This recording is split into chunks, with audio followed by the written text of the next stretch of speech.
Welcome to Accountable, where your business is our business. Hosted by David R. Peters. Today's guests are Taylor Watts and Courtney Pkwy.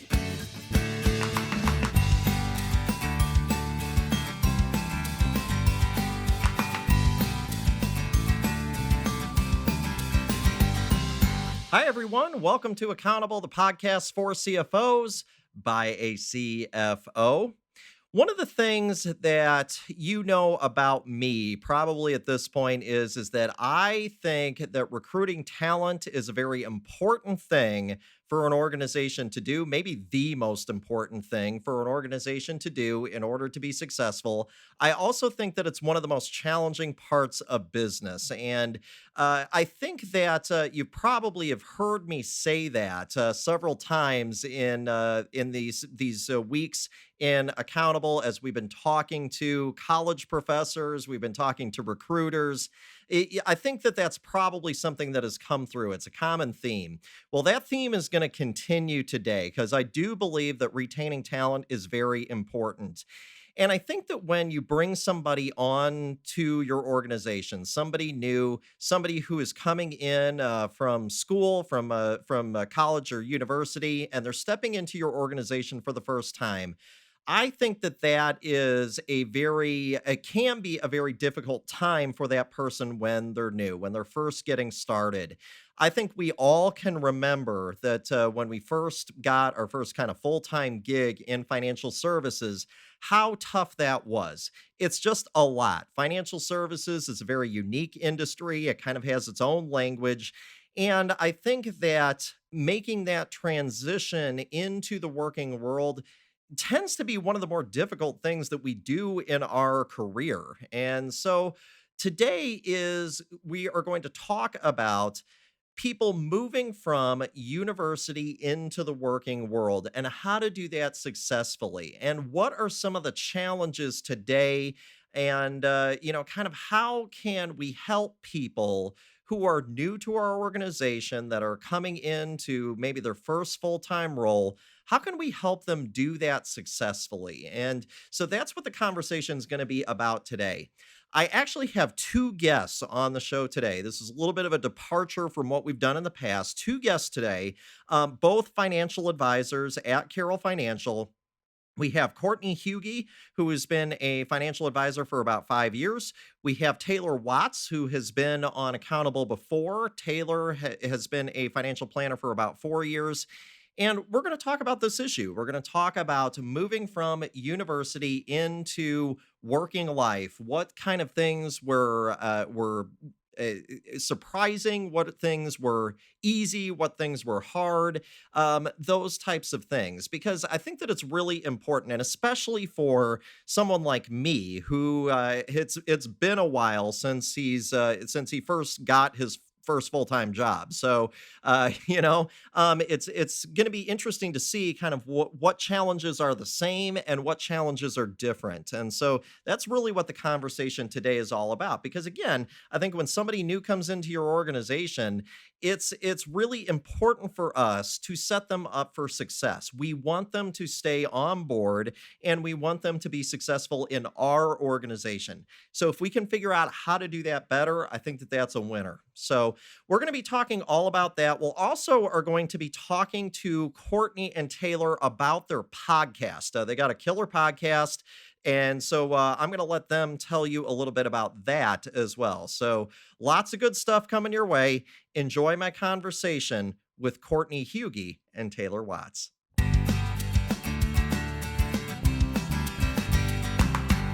This week on Accountable, my guests, Taylor Watts and Courtney Pkwy. Hi, guys. How you doing? Good, David. How you doing? Hey.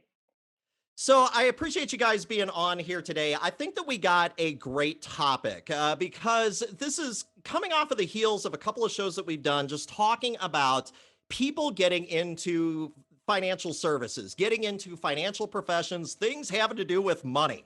So we just wanted to talk a little bit about kind of your backgrounds and kind of how exactly you got interested in financial services. How did you get into the industry? Was this something that you both just wanted to be a part of? That you kind of was this like lifelong destiny, or was this like something that you kind of fell into? I personally definitely fell into it. I had these grandiose ideas of I'm going to be an investment banker. I'm going to go to New York. I want to work, up in Manhattan and have a great time.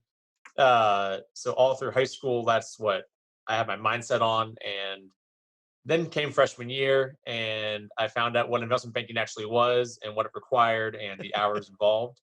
And I quickly changed from that to literally anything else. And so, about the time that I was realizing what that entailed, I had a professor who ended up being the financial planning professor at Virginia Tech. And he sort of said, "Hey, come take my class, see how you like it." And so, literally, it fell into my lap. I wasn't searching for it. I wasn't, thinking that's something I wanted to do. I know I wanted to do, my mind at that time, business, but what does business really mean these days? I sort of Yeah. fell into finance initially, and then, found my way to financial planning over the 4 years at Virginia Tech. Courtney, what about you? How did you Yeah, actually get started?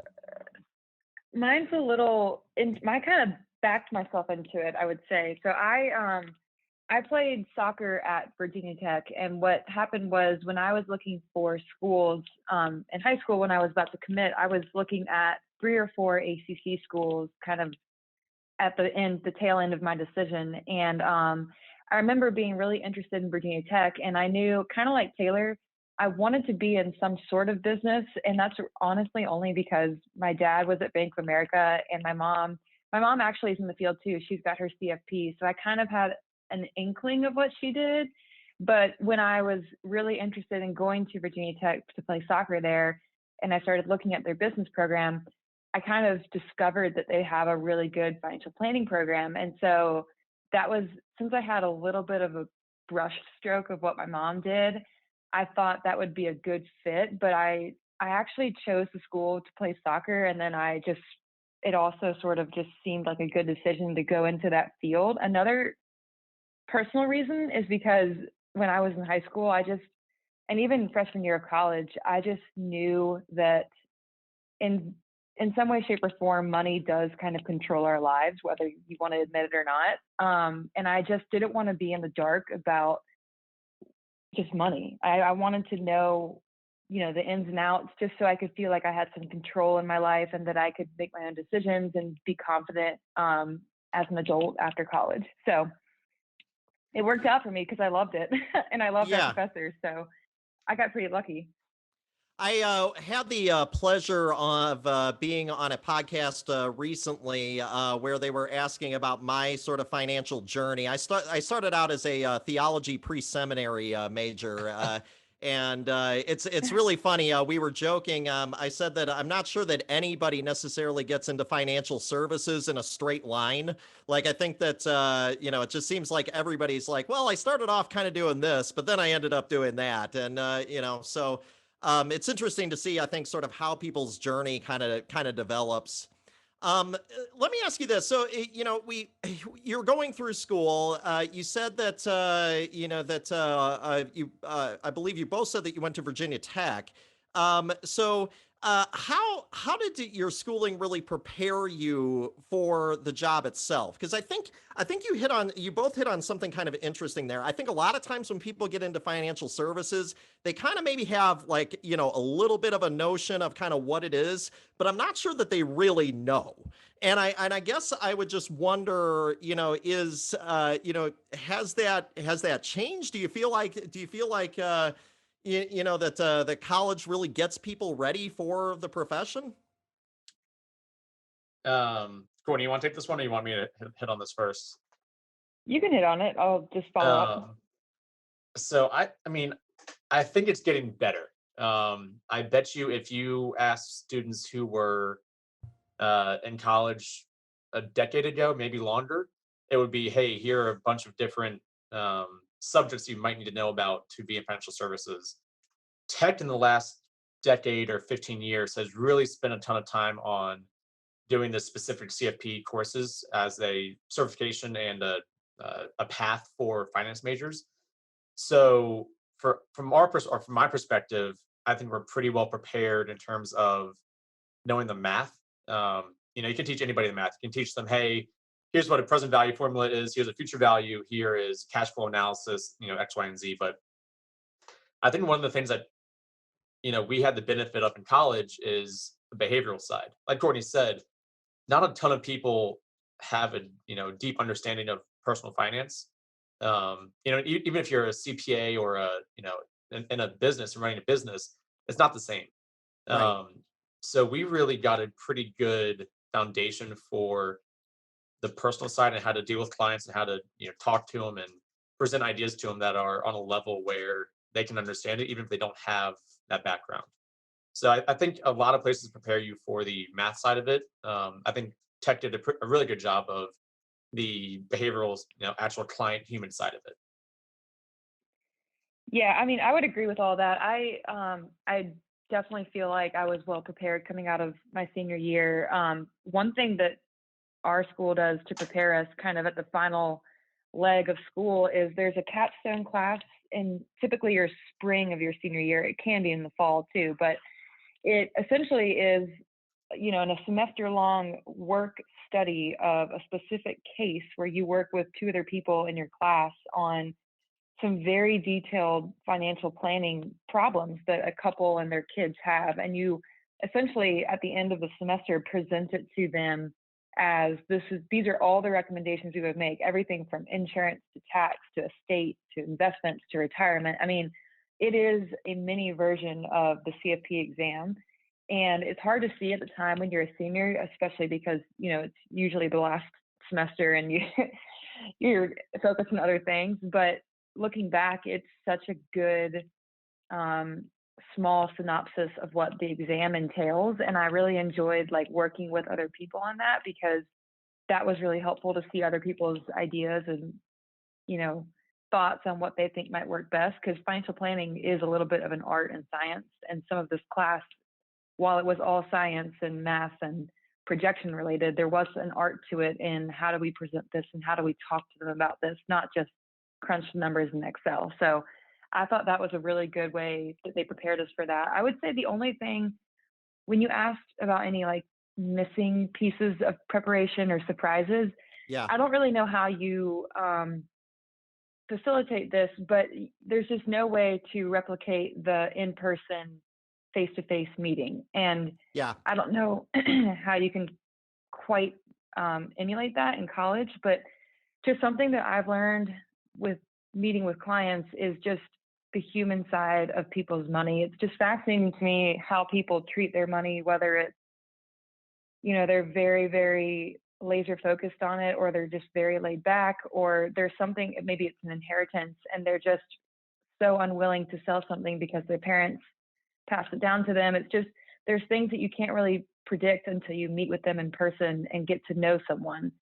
Because you can run all the numbers in the spreadsheet you want, but if someone's going to be headstrong about something, then at the end of the day, it's their money, and all you can do is give advice. But that's what I think is interesting. So I would say a missing piece is almost, just the client-facing side. But again, besides practicing a little bit in college, I'm not sure how to quite fill that puzzle piece, if that makes sense.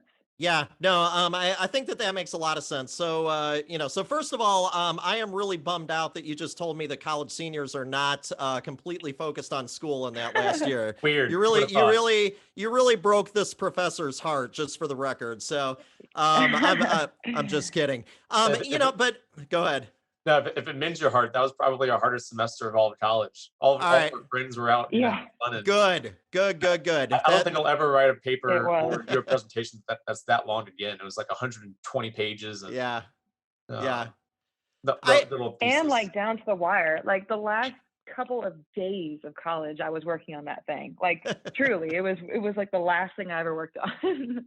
So there you go, folks out there in accountable land. They're still working hard all the way to the end. Anyway, I want to touch base on this because I think that what you're saying is exactly right, and this is something that I think that regardless of kind of what area in financial services you're really in. I think that this is an interesting point because I think that this is something that tax preparers deal with too. From the standpoint that, me as a tax preparer, some clients, they come in and the way that they gauge how good of a job I've done is how big of a refund they get. Which if you Yeah. think about it, that's not a good way to judge a tax preparer. Okay. And I mean, it's interesting, kind of how people sort of, um, deal with money. It's the behavioral side, and the term that we use, the academic-y term that we use, is behavioral finance. Right. Okay, that's the term that we use, but really what we mean by that is how do people deal with money? How do they mentally and emotionally deal with money? And so let me ask you this. I mean, if somebody is stepping into a client meeting, or maybe when you were stepping into a client meeting for the first time, what were the surprises? I mean, was there something that, I mean, maybe kind of stuck out at you at maybe, the first meeting or the first few meetings? Yeah. Okay, so one surprise. Oh, sorry, Taylor. No, go for it. You're good. Do you want to?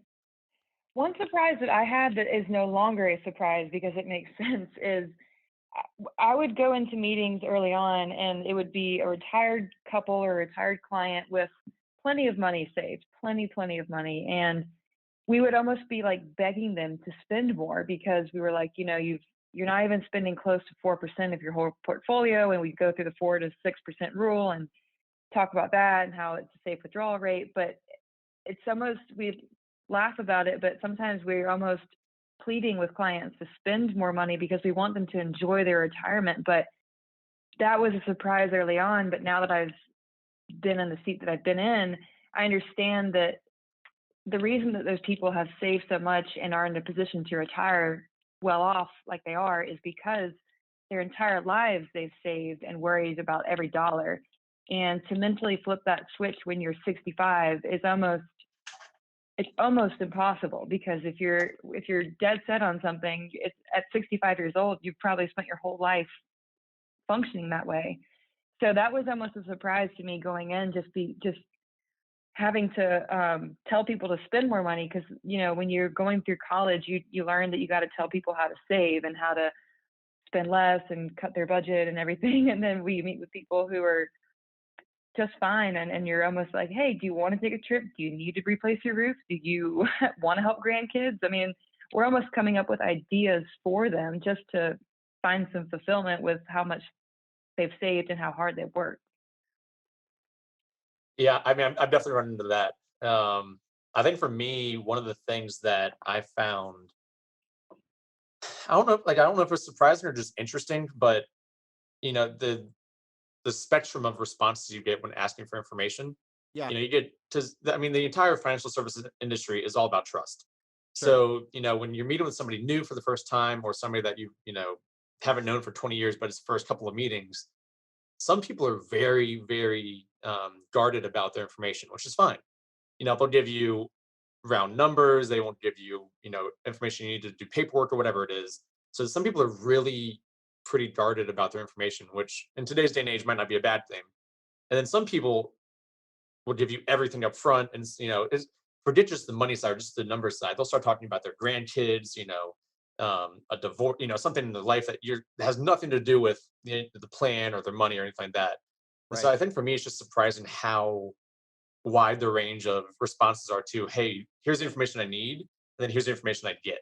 Right. Because they could either not give you enough information to do your job, or they give you so much information that it's like, well, I now know your entire life, and uh, I guess we're friends now. Yeah. You Yeah. wanted to talk about it at the bar after, or Yeah. Well, I mean, I think what you're getting at is really kind of that personal connection. And I'll speak for myself. I mean, I know that at least for me, getting started as a staff accountant and kind of working my way into doing more financial planning and things like that. The hard part. I think that the shift for me is that when I was in school, I sort of felt like if I can learn as much technical knowledge as I possibly can, that I will conquer the industry. I will be, I will be able to rise as, in the industry, and I will get more responsibility, and I will be a better accountant, a better financial planner, a better financial services professional by acquiring as much knowledge as I can. And where I think that logic sort of fails is people are people, and you really never know. They're going to throw you to the curveball. Right. Well, I mean, Larry says you'll learn 95% of what you need to know for the job within the first 6 months, but you Yeah, won't learn the other 5% until you're 20 years in the business. And he's basically getting at what you said. You can go read all the books, you can do all the schooling, you'll know technically everything you need to know to do the job. But 5% is probably too low of a percentage. But there's a huge communications interaction, you know, basically threshold you have to pass to be able to say, "Hey, I'm a comprehensive, experienced advisor." You can be experienced from knowing how to do everything. right. But I mean, the interaction side is so important. Yeah, I think that's true. I also think too that it's almost impossible to really sort of learn that. And I know that you guys talk. I mean, that project sounds phenomenal. In all seriousness, I mean, I Hmm. think a lot of folks. I think that's I think schools are generally trying to gravitate towards trying to replicate real life client scenarios, at least as much as they possibly can. Of course, there's going to be something that's kind of lost in there, but trying to do that as much as possible. I don't know that it's really possible to learn kind of client communications face to face and just learn about people, except for just doing it. Is that Well, fair, Yeah, or yeah, agreed. is that but I don't. I mean, I totally 100%. agree. Yeah. I think you can practice it a lot more in college than you really realize. okay? I think you can go to events that you don't go to every week and you don't know everybody there, and try to introduce yourself to people and just talk to new people and try to have conversations outside of, doesn't need to be finance at all. Just go meet them, talk about them, and learn about them. But I do think it's really hard to replicate a true business interaction in school. Um, Right. not Yeah. Yeah. I think that's fair. Courtney, you said that you agreed. I mean, anything that you can add there? No, I mean, I I think it's a little bit of who you are too. Like, are you someone who is genuinely curious in another person's life and their story and their information? I think being genuinely, tied to this person can also be like really beneficial, because it's like Taylor said, it's all about trust. And if the person on the other side of the table doesn't think you don't give a crap about them, it's kind of hard to trust them with all of your money. You want to make the personal connection before you even talk about the finance stuff. So if you can just get out and be social and, like Taylor said, go to events, go to, join clubs in school, I think that's the best route to go, really. I think sometimes too. I think that we tend to talk about sort of the people side, and this is true, folks. Just to be clear, to you listeners out there, if you're saying, "Well, you know what? Hey, I don't do financial advising," I think it's true in the accounting profession too. I mean, if you're doing tax preparation, or if you're an auditor or something like that, a lot of times it's about the relationship. It's about the client relationship that you have with that particular, with that other company, with the people on the other side. I think that really kind of makes that relationship special and could contribute to the stickiness of the business. That's typically the marketing term that we hear, is the stickiness of the business, the idea that people are going to keep coming back. Um, I think sometimes, and I think that I think in financial services, I think sometimes we're kind of guilty of referring to sort of the people side of the business almost kind of a bit derisively, from the standpoint that we talk about it as soft skills. I mean, I'm sure you guys have heard that term. Those of you that are out there in accountable land, you know that I don't like that term, because I think it sounds very negative. It makes it sounds like it's a lesser skill when we talk about sort of the people side of the business. Is that true, or am I way off base?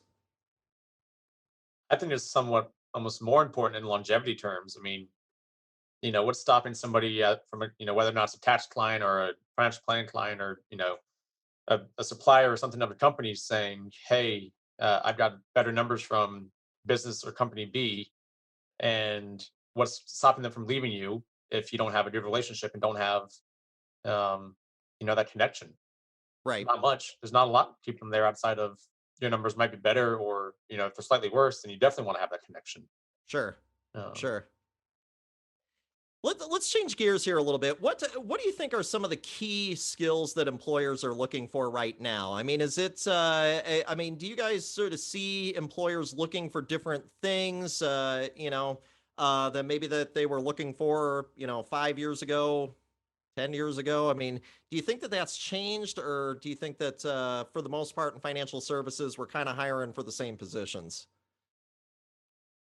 Courtney, you got that one For first? me personally, yeah, I think last year proved to be really pivotal in our industry, right? Because I mean, you couldn't see anyone face to face. Yeah. And if you did, you were halfway covered up. So I think what changed really quickly, and this is true for a lot of industries, but ours was pretty significant. So what I think employers are probably looking for more now than they were 5 years ago is that technological touch. Are you good with Zoom? Are you presentable on Zoom? Do you find that you can make connections even without meeting with someone in person? I know we just talked about how important it is to make that connection in person and have the right feel, but Hmm. with the way last year went, you had to pivot, and if you couldn't, you got left behind. Yeah. So I think what's important right now is maybe things might get back to normal here in the future, but I think everyone realized if you were dragging your feet before COVID on being, looking into technology and making sure you're up to date with everything, you realize that you either need to do that now or just become someone who can be open to new software and new technology. Because if you're not willing to change, if you're not willing to, you know, figure out what needs to be done in the technology space for your business, then you are going to get left behind. Um, I think luckily we've got a good mix here of young people in our office with a lot more experienced advisors. So I think we did really, really well last year. But if I had to take a guess, and I'm not someone who's hiring, obviously, but if I had to take a guess, I would think that employers would want just anyone who can really show themselves capable over the internet. Yeah, I agree with that. I mean, I can speak from our team's experience. Our last hire was a technology hire, or maybe two ago. But I think that's super important. I think the other thing that is becoming more important is social media and the ability to. I'm not saying you need to go out there and be a marketing, have a marketing director on your team or something, but the ability just to be somewhat proactive, or not proactive, but involved in social media and Okay. online and have an online presence, I think is super important. 20 years ago, you could not have an email or a website and be totally fine. Yeah. Now, if you don't have a website or don't have some kind of way to interact with, possible clientele or current clients or something like that online, I think you're selling yourself short. I've got a ton of friends who have built their entire business, whether or not it's real estate or financial planning, solely from social media. Um, so I'm not saying it's going to build your business. It's not going to, you know, increase your revenue or whatever by 100%. But I think that's somewhere that it's hard to ignore at this point. That's going to be around for a while, whether or not it's the same platforms we have now, or if it's changing platforms here in 10 years or so. I'd like to dig in and maybe clarify a little bit here because when we're talking about technology, is it being on the cutting edge of technology that we're after, or is it how we're connecting with clients? Because I think that there's a difference there. Like I'm not sure that I know too many financial advisors or folks that are in industry that are really on the cutting edge of technology. But I think that the technology that they do have, if it's successful, it's good at sort of meeting the clients where they're at. Is that more what you mean, or do you mean like kind of using kind of state of the art stuff? Because state of the art stuff, I can tell you as a former CFO, state of the art stuff usually is expensive. So, so for me personally, I'm kind of like, there's that part of me that kind of says, okay, hold on a minute, talk about that more. What are we referring to there exactly?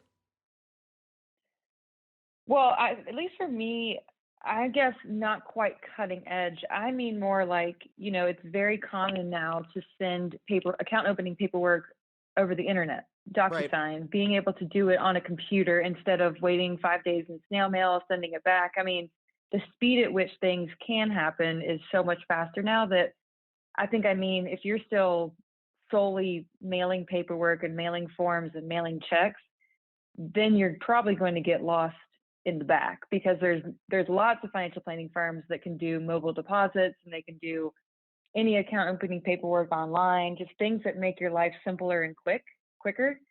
And then in terms of too, some of the software of checking up on your accounts and your holdings and maybe your investments, if there's a good client portal that you can provide clients, it doesn't have to be anything crazy, but I know that our clients feel like a lot better when they can log in on their phone with an app or on their iPad, because it's accessible, and people are on their phones all the time now. So if you're a firm that doesn't really quite offer that, I would be hesitant, knowing that so much of my life is already on my phone or on my devices, that I know of a lot of places that already provide that. And if someone didn't, I would be just a little bit hesitant to go forward with them, because I would know that, hey, maybe they're not up to speed on some of the more, what I would consider current technology things. Do you ever find that the clients are uncomfortable with the technology? Not after last year. Yeah, sometimes. It also depends on the age, I think, too. Yeah, I think we went from probably having,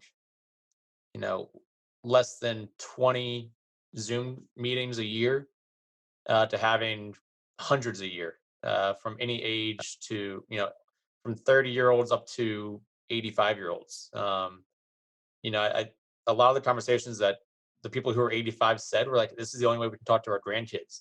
So I think there was a pretty quick adoption of those technologies that probably wouldn't have happened if they could have driven down, 3 hours to see their grandkids or something last year. Okay. So I think coronavirus made that come around much faster than it would have otherwise, expedited the process. Yeah, for sure. So kind of increase the learning curve because people had to. Absolutely. Is Courtney, what do you think? Is that right? Is that or have you experienced kind of the opposite, where some clients can handle the technology and some can't? Well, my only point is that definitely with some people's age, we have a little bit of some older clients. Some people are always going to be a little bit hesitant towards that. I'm talking about people maybe in their late 80s, early 90s, which honestly at that point, I don't blame them. I wouldn't want to learn something else new. But for the most part, I do agree with Taylor. Like things had to be done a certain way last year, and that learning curve happened a lot faster just because of the way that the world had changed. And so we did like a lot of Zoom calls. We did FaceTimes. We just all sorts of methods of communication that we had never really done before that were possible. And I think that also opened everyone's eyes to, hey, if I don't want to drive down from Lake Norman on a, Tuesday afternoon at 1:00, I can probably just do a Zoom meeting and we can be just fine that way. And I can save 2 hours of my day. Right. So yeah, I agree. I think people knew how serious everything was last year. And when everyone's going through it together, it also makes it more enjoyable to learn something new, I think. Let's dig into some of the. We keep making mention to learning and teaching. One of the things I want to talk about with you guys, I'd be remiss if I did not talk about your podcast a little bit. So tell me a little bit about your podcast. Kind of what is that all about, and what sort of things can people expect to hear if they tune in? Go for it, Courtney. So I like to describe it as things that you should have been taught in school but weren't. Things Okay. like how to do your own taxes, how to apply for a mortgage, how to get a car loan, what is your credit score and what is your credit score compromised of? What's the difference between a checking account and a savings account?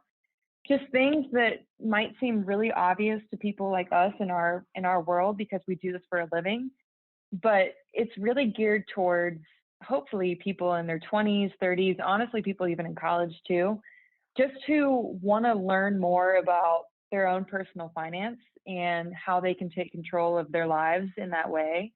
I know for me personally, like it's similar to meeting with the client and going into meetings for the first time. You don't ever apply for a mortgage until you do it for the first time. And then that after that first time, you're a little bit more of an expert. And then the next time you're a little bit more of an expert. Well, people like Taylor and I in this podcast, we are the experts and we think it's easy. But for people who have never gone through this before, it's just, we felt like it would be important to shed some light on pieces of information that we wish we had known before, applying for a mortgage or getting a car, or is it better to lease a car or to buy a car? Things that sometimes people seek out and really stress over and they seek out information, but coming from someone who can personally give anecdotes about that and credible advice, given that we both have our CFP, we felt like that would be something good just because I know my friends and I, we always joke like, I wish we were taught how to do our taxes in college because I Yeah. would much rather know how to do that than to know, geology or something that just wasn't as relevant to us. So, it's almost kind of like trying to help people our age in situations that we're all probably going to go through at some point in our lives. Yeah, I remember thinking in high school before we started this, my financial planning, uh, or at the time what they hoped would be a financial planning course, was like how to write a check.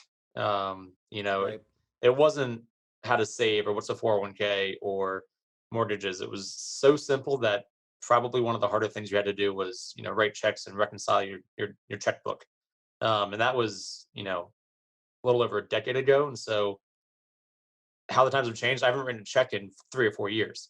But all the things I'm going through right now were never taught in school. So like Courtney said, the whole idea is behind learning and teaching.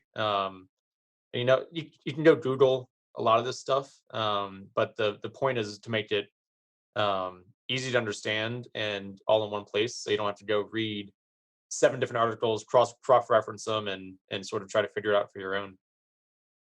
So, what would you say to somebody though? Because I have heard that financial mindedness. I don't know a better word for it. There probably is something out there. Somebody in accountable land will te- pick me out on that one. But what is it though? Because I think some people would just say, well, you're either sort of hardwired to kind of think about money or you're not.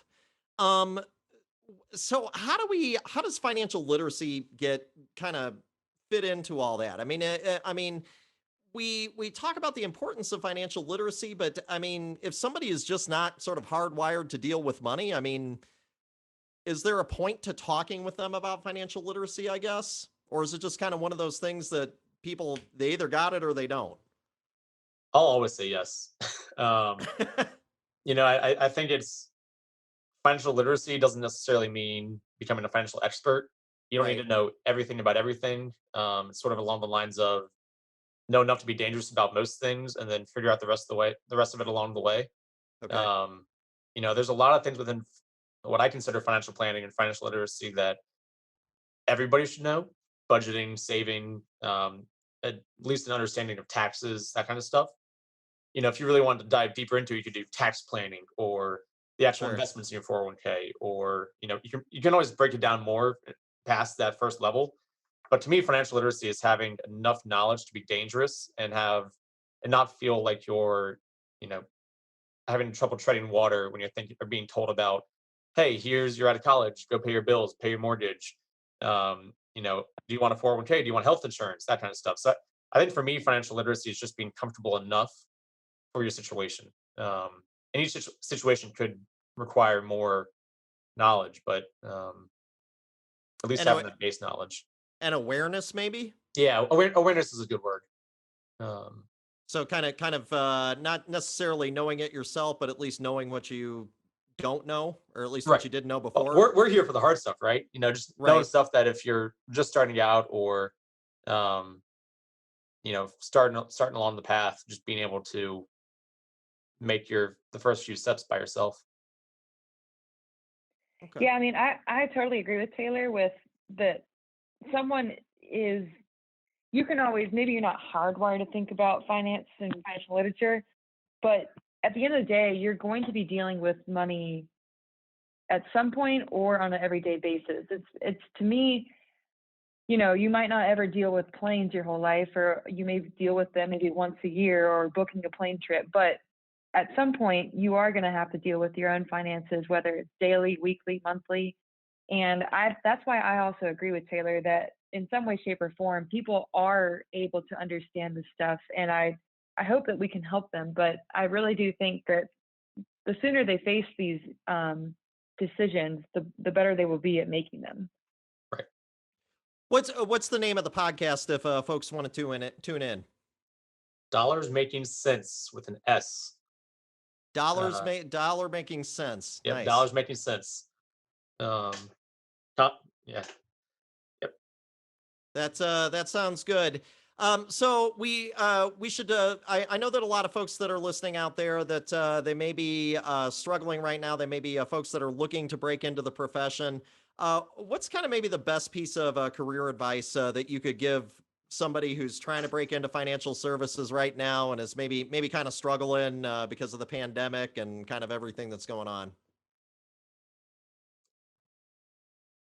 Um, I think one of the hardest things to do, and I didn't have to do this, but I've seen a ton of um, college students reach out in this way recently, especially to our team, is just trying to reach out to people that have been in the business for 15 or 20 years to have a conversation. There have been two guys recently that reached out to Chris and just said, "Hey, I think this is what I want to do. Can I have 15 minutes of your time to talk to you?" And it'd probably be the same for anybody in our office. Most people in this business are pretty willing to help and at least mentor or talk to you. Not Hmm. you won't you might not get a job, but they have connections all over the business, all over the industry. Right. Um, if you like, I think Chris referred this one guy to another job that was hiring, and you know, I never had to reach out outside of the normal channels a couple years ago. Job boards and that kind of stuff, but I've definitely seen some people reach out directly and just find an email online and get a lot of success from that. Asking never hurts. Yeah. Yeah. For me, I would say just the best piece of advice that I have gotten that I think has served me long term is what my boss told me pretty much on day one was like, you just graduated college and you're about to start your job, but you need to forever be learning. You need to read and watch and understand as much as you can every single day, because the more you learn on a consistent basis, the more confident you are going to feel going into meetings and talking to people and running plans, because and you feel more confident when you have done the work and done the research. And so I think just sometimes it can be hard because our days are meetings, client prep, follow through, emails. Sometimes it can be hard to take some time to just read an article, read an opinion piece, not so much just like not quite the news, but more think pieces, what other people are saying in our business and their thoughts on whether it's cryptocurrency or Michael Kitces and what he thinks of the industry, or Bob Veras and what he thinks is going on. I think just actively staying engaged and reading as much as you can is only going to help you long term. Because I mean, our brain is our most valuable asset at the end of the day, and you want to constantly be squeezing it and working it, even though you're not in the education setting anymore. You always kind of are, and that was his point to me. And he's been very open about sharing resources and everything, and I think that's been one of my favorite parts of working for him. So that would be mine. I think just actively engaging in your ongoing education, whether that's a article a day or getting another certification or just something that makes you feel confident that you are doing what you're supposed to be doing in your job. I think that's a great sort of a piece of advice for I think anybody in at any point in their career. Keep learning. For sure. So if folks want to learn more about the podcast or they want to communicate with you, how would they go about doing that? So as I said earlier, the Instagram I think has been pretty powerful. Instagram is Dollars Making Sense Pod, and our website is dollarsmakingsense.podcast.com. And there's a little email questionnaire page you can go to and reach out if you have specific questions or things you want to hear about or just want to chat. Well, that sounds good, folks. Well, Courtney, Taylor, thank you so much for being on the podcast today. I greatly appreciate it. I feel like we're just sort of scratching the surface here. I think how people sort of fall into this crazy business. I always think it's interesting stuff. So thank you so much for joining us today, and we'll talk again soon. Thanks a lot. Sounds good. Thanks. Thanks.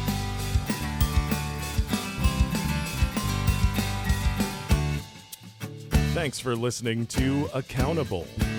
Be sure to subscribe for more interviews and insights from today's business leaders. David Peters is a registered representative offering securities through Cetera Advisor Networks, LLC, member FINRA SIPC. Advisory services offered through Carroll Financial Associates, a registered investment advisor. Peters Tax Preparation, David Peters Financial, Carroll Financial, and Cetera Advisor Networks are not affiliated. He is located at 1657 West Broad Street, Unit 5, Richmond, Virginia, 23220, and can be reached at 804-332-1373. The views depicted in this material are for information purposes only and not necessarily those of Cetera. They should not be considered specific advice or recommendations for any individual.